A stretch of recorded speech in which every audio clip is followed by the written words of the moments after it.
Well, welcome to Node.js Node-API November 11th meeting. I'm going to share my screen. Can you see my screen? Yes, we can see it. Okay, great. So let's get started with our agenda. Since Michael is not here, I'm going to skip the full coverage and non-C language bindings and debug testing. So yeah, let's get into see what's still issues left here. No progress on my issue. Yeah, no problem, no worries. So I believe that's all our still issues. And well, let's see the issues in our repositories. First, let's get into Node add-on API, and yeah, nothing new, but I didn't have a chance to take a look at this, and we've just get the CI or Node add-on API repository working by locking the Python version to 3.11. So yeah, I believe all our CI is back to work now, and I didn't find anything new, any PR new. So let's let's go to the Node core repo.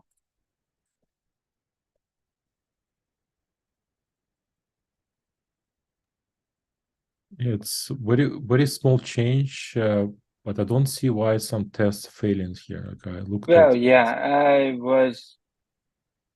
uh, I found that it this particular test was failed, and it appeared in the reliability reports.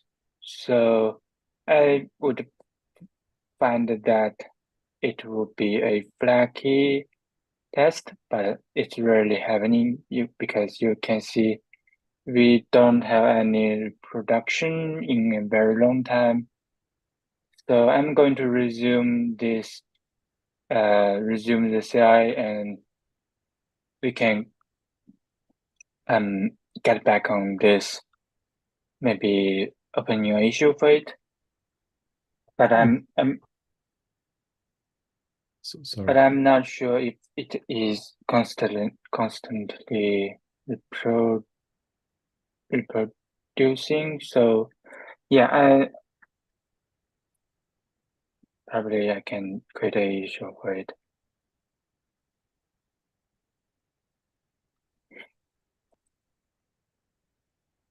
Is it a test in our Node API code? Um, Yeah, is it exactly. something with a null plate essentially to fix? Um, I don't think it would be an easy task because you see, it doesn't. It didn't have an frequent reproduction in the reliability report. So I was wondering that, let's see, for example,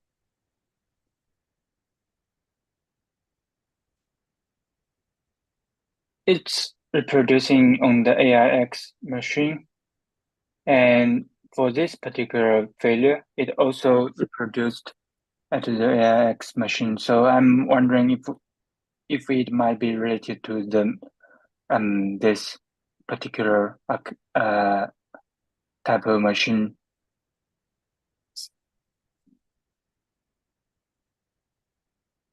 So I'm going to see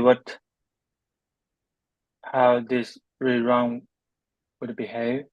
If it passed, I mean I can we can say that it's a flaky test, and we can create an issue for it to check the failure.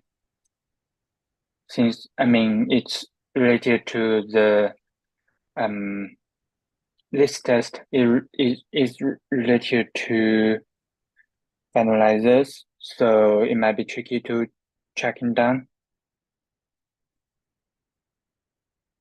Anyway, I'm leaving it as a to-do to observe, and once the CR is passed, I'm going to land it and create an issue for it. If not, then probably I'm going to taking a look on it to see if what we can do for it. And the second one is the performance improvements on the internalized property key. Yeah, I was working with this developer. They did very good progress. There's some implementation of this function, but technically we still need to have other steps to be done, like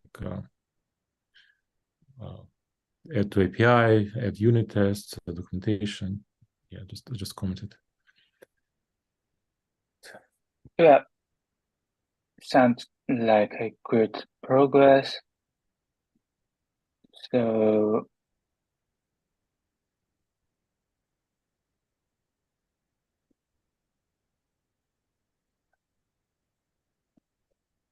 yeah, I suggested to use this helper function that Gabriel introduced in one of the previous PRs. This new string makes the implementations trivial. It's very simple.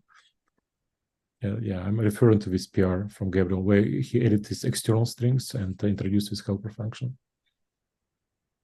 yeah, that'd be great. So it seems like the PR is still working on Right. progress. So yeah, let's see how they also would finishing the PR.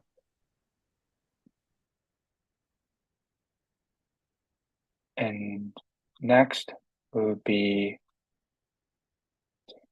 Node.js environment. Gabriel, I just left a few comments. Overall, change looks great. It just to me the change like feels a bit too big, and I was just wondering most like can we simplify it a bit? A couple of things. One of them, is it worth to add these feature flags?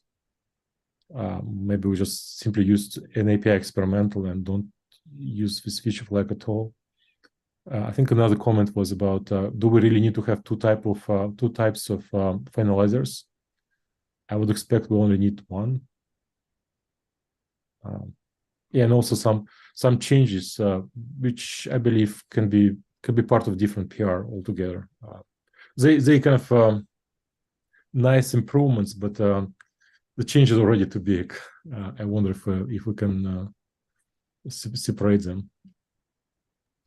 So in terms of the flag, we agreed in an earlier meeting that we needed this second flag because this also modifies existing APIs. Like it'll fail to compile if you use a certain API which has been stable for a long time.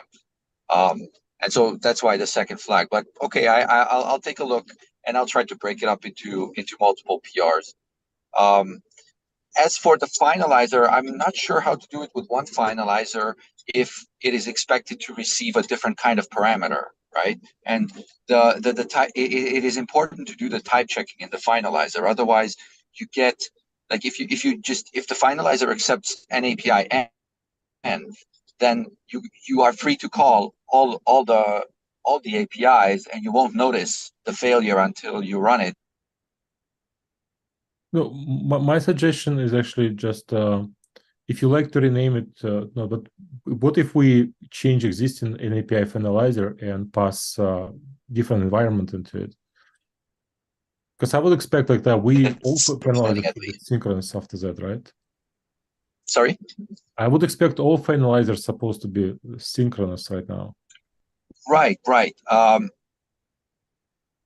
Well, yes.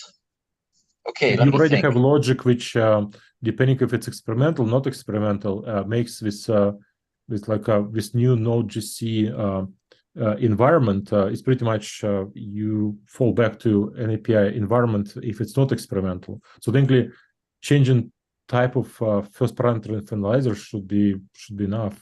I don't know. Yes, but you also need to. Okay, I see what you're saying. Well, yeah, okay. So you're saying we don't need. Okay, I think I know what you're saying. We don't need to change the signature of the existing APIs, right? We only need to change the signature for finalizer. Is that correct? Because then you get the compile time check, and the idea is that only the body of a finalizer is restricted to being Node.js, right? The and since from a Node.js you can call. Well, no, wait a minute. No, that No, doesn't work because like if you hey, let's say you it's a finalizer, right? It's a Node.js finalizer, explicitly marked GC. It accepts a Node API Node GC end. Now, if you call let's say an API create object, then what is going to prevent you from failure? It's because it accepts an API end, right? But if safe functions that are safe to call from a synchronous finalizer also accept an API end, then you cannot call anything because you get a compile time failure, right? yeah, I kind of I was honestly like a bit lost, like which environment can be passed where in what conditions. So technically, what I understand, like an API env is a non-safe one. Like an API env says like we can use any API, right? Yes, basically, yeah. Right. So technically, what it means that if we want to restrict behavior of finalizers, we really need to change first parameter in an API finalizer to be this restricted one, right? Yeah, exactly. But the thing is, um, what is the thing? Okay. Um, um, okay. So if you have an NAPI end, right, you can call those APIs which are safe, right?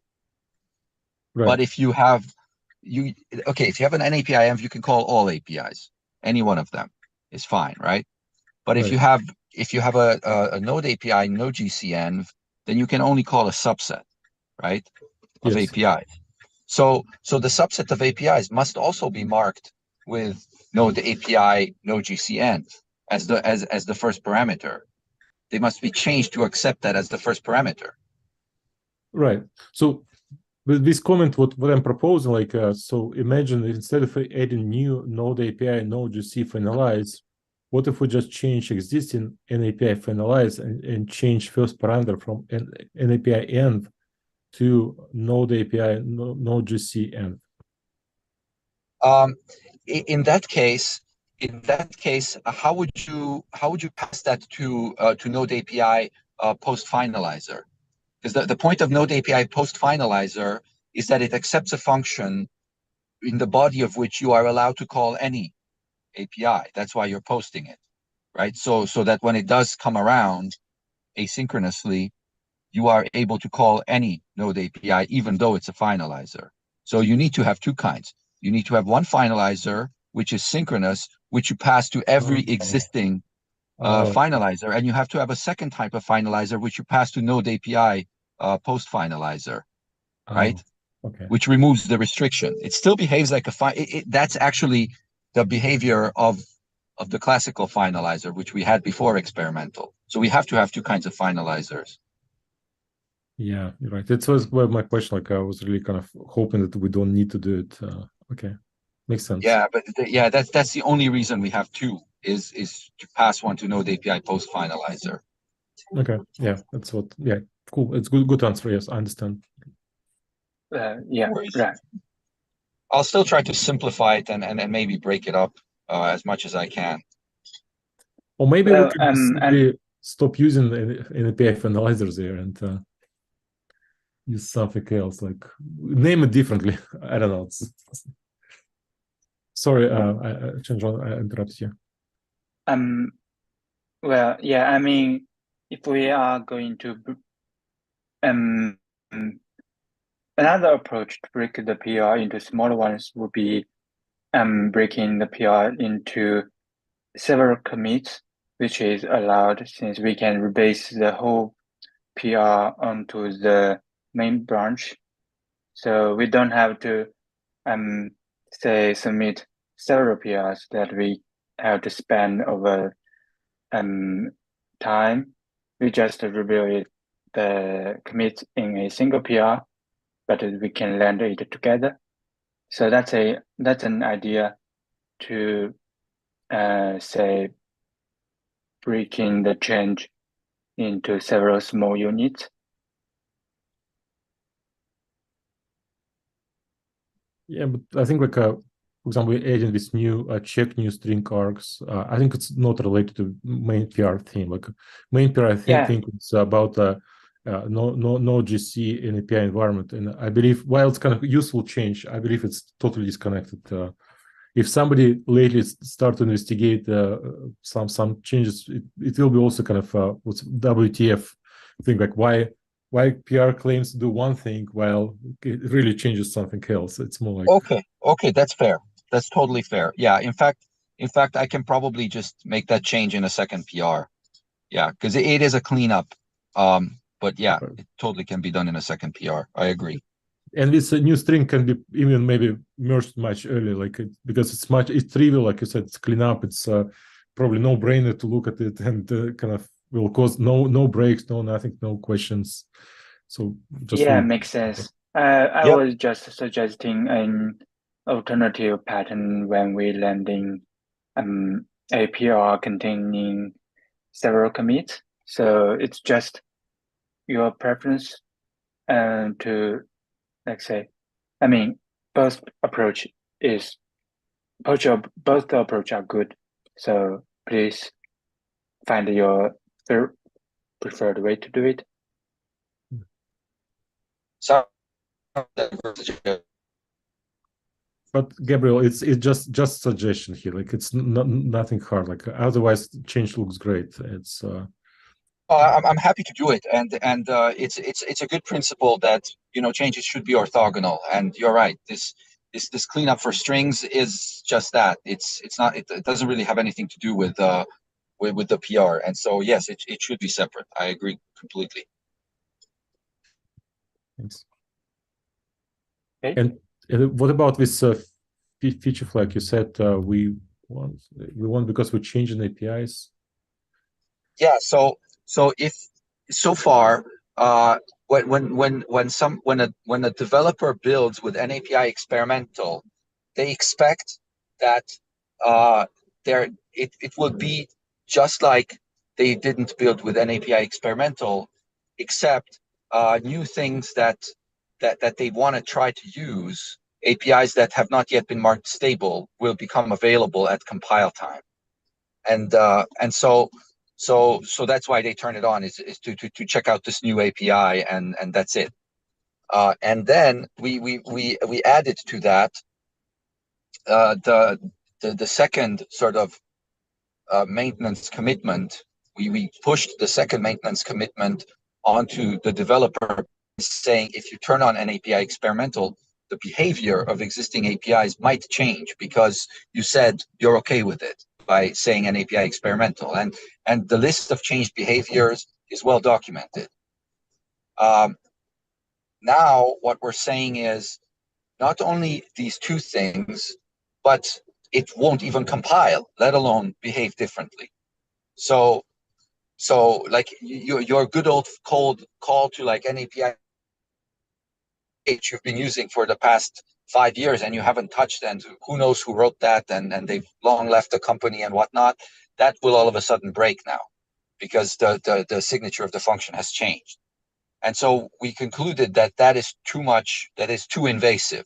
And so therefore we should put this behind a second flag so that you have to opt into a further thing in addition to experimental. I know I'm still kind of struggling to see the value, because imagine at some point this experimental flag should become a version, like say it will be version 10, right? Like of Node.API. Yeah. And people who kind of would vote for version 10, they will still kind of will have a pain to have compilation error and do some changes. And also, I would like to know that your change does not change this ABI kind of stability, right? Like, so technically, code which already been compiled, like you said, somebody already created code, compiled it. They have maybe no even source code for that. This code continues to work because you didn't change really bits, right? Like a calling That's right. convention, nothing That's right. changed. Yeah. This as Jason likes to say, this change melts away with compilation. So it's just a compile time.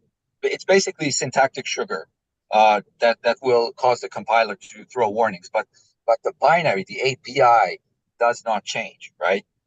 So we haven't changed any binary function signature. And in addition with your change, where the add-on announces its version, right? And we check the version at runtime.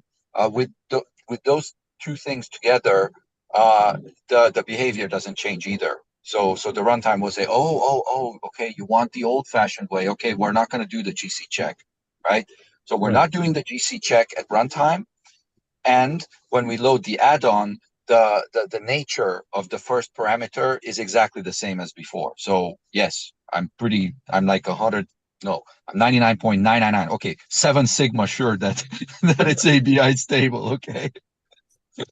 Yeah, but now like what the way I see like the change I've done, we implemented with this finalizers to be forcing them to be effectively synchronous. It's very destructive, and many developers today, if they vote for an API experimental, they'll start to feel pain at runtime. I think your change is a huge improvement on this already introduced pain, right? In experimental, it basically says like, wait, you don't need to wait till a runtime failure. You will see in compiler right away. So I think hiding it behind this special flag that kind of devaluates, kind of makes your change kind of less important. But I think it's even more important to tell them up front. You know, if you use an experimental flag, you will crash no matter somewhere in runtime. But if this code what you have, if we merge with PR, it will tell them up front. You have experimental flag, you compile, you see compilation error, you fix it. Yeah. Okay. Yeah, this is a good argument, and so since I already have some homework to do for next meeting, I think I'm gonna do that. Like factor out the string cleanup. I'm gonna submit that, and I'm also working in Node add-on API to make it work with like even without the second flag, Node add-on API right now the tests crash because if you build it with experimental and if you submit version 2,147,000 blah blah blah, in other words the NAPI version experimental, it will crash because we have finalizers which call unsafe functions. And so I want to get Node add-on API back on par with what it is today, which is all finalizers are asynchronous, but at least it builds and the tests pass.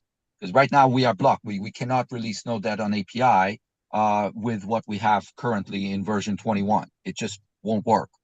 Yes, we can release it, but not for experimental use. And so Node add-on API has to catch up. And so that's one of the things I'm doing. I have one more test left, which is failing. And after that, I can submit a PR in Node add-on API. So I will do these two things, and this will likely fill up my week. And so next week, I'm pretty sure Michael's going to be around, and then we can reopen the discussion on whether we need this second flag. and please bring up this argument again. And then if we can get agreement, then I'll drop the second flag.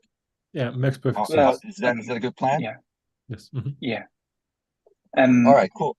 I'm wondering that before we promoting the Node.js env environment to stable, we had to like say promote the Node.js env to API experimental, right?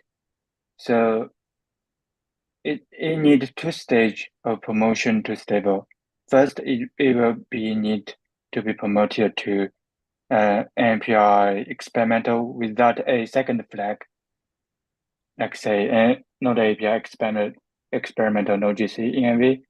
And the next stage of the feature will be promoting it from an API experimental to a stable version.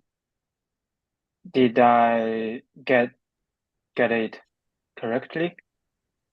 Oh, that's a good point. Okay, so this might be the second reason for having this second flag is that we can do this two-stage promotion. That's a good point. And so to your point, Vladimir, if you're right. If people choose experimental, if they don't also choose the second flag, they will be spared the extra effort of having to deal with these compilation failures. That is true. But we will document that. Okay, this is coming. So, and you better get prepared for it. And so we give people a chance to opt into experimental first, and then they have more time to also opt into this Node.js. When we drop the second flag, but it's still behind experimental. So that may be another reason why we chose this two-flagged approach. Yeah, but they will still have pain today at runtime failures, and I think I really see your change be a huge improvement on top of change we merged previously for this runtime failures. I don't know, it's to find runtime failures. So imagine that some code will be never exercised until it's shipped to customers, and your code effectively your changes protecting them. I think it's way more important. I would rather have people deal with a pain with compile times than at runtime. Okay. Yeah. Then let's stick to the original plan and bring this up next week, and I'll be happy to drop the flag. Like I was not 100% sure about the flag either, so don't think I feel strongly about it. I'm happy to drop it because you're right. This, and besides, folks should never ship anything to customers that is marked an API experimental. If they do, well, then then they must have some really, really dedicated developers. Yeah, I think if somebody shipped with experimental, people open with all these different things, unpredictable behavior changes, unpredictable some other stuff, really we should discourage people doing it. Yeah, right. We should discourage people from using experimental in production environment. Yeah. So okay. So I think we have a plan for next week. Am I mistaken? Yes, it's great. Let's definitely have Michael on board, because I would hate you to kind of change one way versus another way. Let's have some common agreement. I feel like without this flag, we can make the whole thing could be a bit simpler. Got it. Okay. I'll work on simplifying it.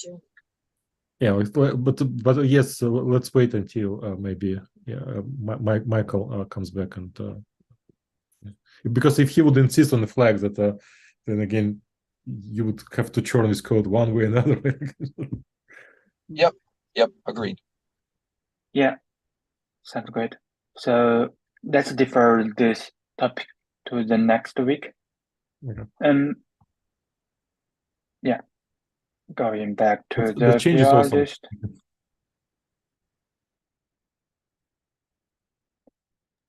So you were saying, Vladimir? No, I was saying like overall change is awesome. Like I think it's really great. Like it should improve the overall experience for people switching to the new type of finalizers. I think it's it's a great thing actually. Thanks. Great.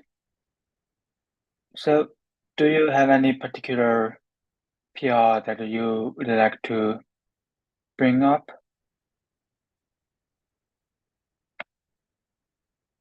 So, since we don't have updates on the um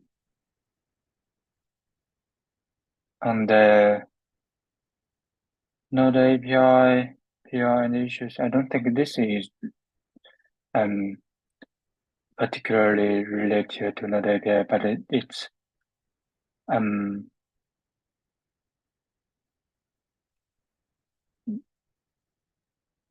yeah, I I had worked on the transferable but it's discussed on September, so yeah, let's wait. Probably maybe we can wait for Michael's back on this. So do you have any other topics that you would like to bring up? I just want to ask like some general opinion. I'm kind of playing with this API. Like I remember we discussed we probably need a new API uh, to create external objects which behave more like proxy, and it's pretty much to have some efficient implementation on top of Hermes JavaScript engine. And I look at Hermes team currently works on a new ABI safe API for Hermes JavaScript engine, and they have a lot of use of vtables. So essentially, imagine we have some C API, and inside of the C API we pass in by several function pointers. In the API, they rather use kind of struct, like which has several function pointers. And this approach has some advantages because in this case, people can form with static struct with all these pointers to the functions they have in code, and we can simply pass a pointer. So technically, on the kind of receiving end, we don't need to do extra memory allocation for every single structure. And I wonder if what's general sense in the group about using vtables like in APIs in general. It decreases stack size, right? Yes, it decreases stack size, and also imagine that we pass in all this data through a API boundary. We need to kind of collect all these APIs somewhere, like all these pointers somewhere. So essentially, we also need to, for each single instance, we need to keep all these pointers to the functions, which really static, supposed to be static anyway. Yeah. There is only one thing. Do we not have two indirections then? Because like in the API implementation, you receive a structure, right? And you have to dereference the structure because you receive a structure pointer. You have to dereference the structure pointer, and then you have to dereference the function pointer in order to call the function. So you save on stack allocation, but you have an extra indirection when you want to call back. And so, which is okay for things like a finalizer because you only call it once and then never again, right? So I guess for finalizers it's probably okay. But I'm just trying to think like if you call the callback that you received in your implementation often, then you probably want to you probably want to copy the contents of the structure so you only have one indirection, right?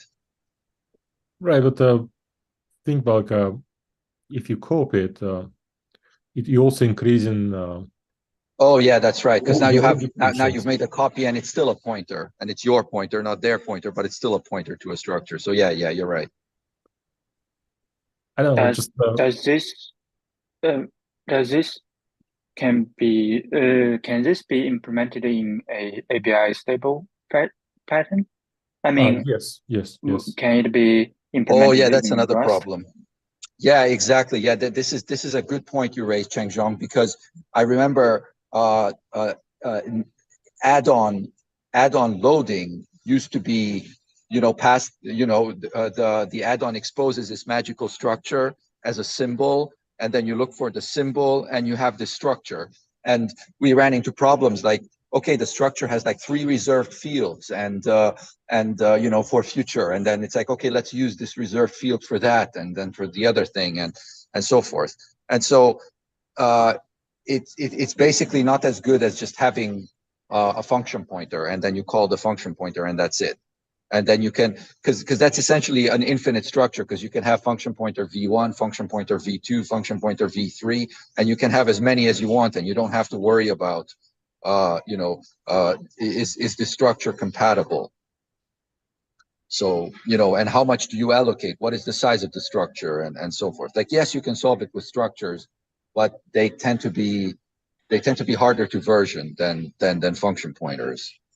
So this has been our experience so far. So I think it's a mixed bag. The stack argument definitely makes sense. Except I'm thinking like, it makes sense if you call the function often in a tight loop, right? Because then you want the highest possible performance, right? Because you're gonna be it's gonna be chatty, right? Because you call it, and instead of having to pass like 5 arguments, you pass 1 argument. But the function pointer inside the structure, if you call the API with this structure so often, then the function pointer inside the structure must not be called very often, because then you pay the penalty with double indirection, right? So the use case, the way I see it, is the use case is the add-on calls the API very often, but the function pointer that it passes to the API is not called very often by the API, right? Then it's good, because then you decrease stack size and you don't pay the repeated indirection penalty. Not only referring to stack size, but think about like on the receiving end. So imagine I have like okay, very specific example, like what I'm talking about. This if we build in this kind of proxy style objects, host objects, we effectively need to have four functions. Obviously, finalizer function, and we need a function which gives us a list of all properties in object, and one function to get and one function to set. So overall 4 functions. And on all these functions, in some sense, are static, right? They technically, the whole table can be static. Effectively, we can just simply pass single pointer. Yes, we stay saving on a kind of on call stack, but also on receiving end, we effectively need for each object need to create inside of say node. We need to collect all these 4 pointers. So technically, we for every single object we'll effectively have to have space for 4 pointers instead of 1, right? So it means like we not only increasing call stack size, but also increasing mostly important heap size, which makes the whole kind of cache pieces more often and stuff like. So the code becomes not so compact anymore. Yeah, okay. I see. Yeah, okay. I see what you're saying. Yeah, we should. Yeah, because on the add-on side, the structure can be declared statically, right? Right. Yes. Yeah. Okay. And if you have 10,000 objects, you don't have to allocate the same 4 pointers 10,000 times, and they all have the same value. Right. Okay. Yeah. Okay. So it seems like for the use case of proxy objects, it makes sense to use a structure like that. Okay. So why I'm asking, because I like Node.API obviously had a long history, and I was wondering if it was something in the past we experienced some bad stuff about this type of V tables or something. The only experience was when we were storing the init function inside a structure, which like I said with the add-on loading, that used to be a structure that had function pointers in it. That's the only time we had that, and we chose to move away from that and just have a single function that returns. What does it return? I forget, but basically it returns like the add-on descriptor. So and then the add-on descriptor is always the same structure. Like yes, underscore v1 of the add-on initializer returns a certain structure, and that structure will never again change, because if it changes, then you're not calling add-on v1, you're calling add-on v2, and so you know what structure to expect based on the name of the symbol that of the function symbol that the add-on exposes. That's the only experience we had. But you're right. It seems like in the case of like a proxy object, it totally makes sense to do this, because add-ons, they are very few. You have maybe like 15 add-ons in the entire process, but with proxy objects you can have like tens, hundreds of thousands of objects in a single process. So if it can be static, it must be static for that. So that's an excellent point. Okay, cool. Thanks. Appreciate it. Yeah, it's all topics I want to discuss. If you guys want to discuss something else. Yeah, a very cool feature. Yeah, I'm amazed like what Hermes team does with a new API. Like it's just I know that I used to have COM before, used to use COM before, but they kind of doing this great stuff with COM-like, but it's all in C, API safe. It's just awesome.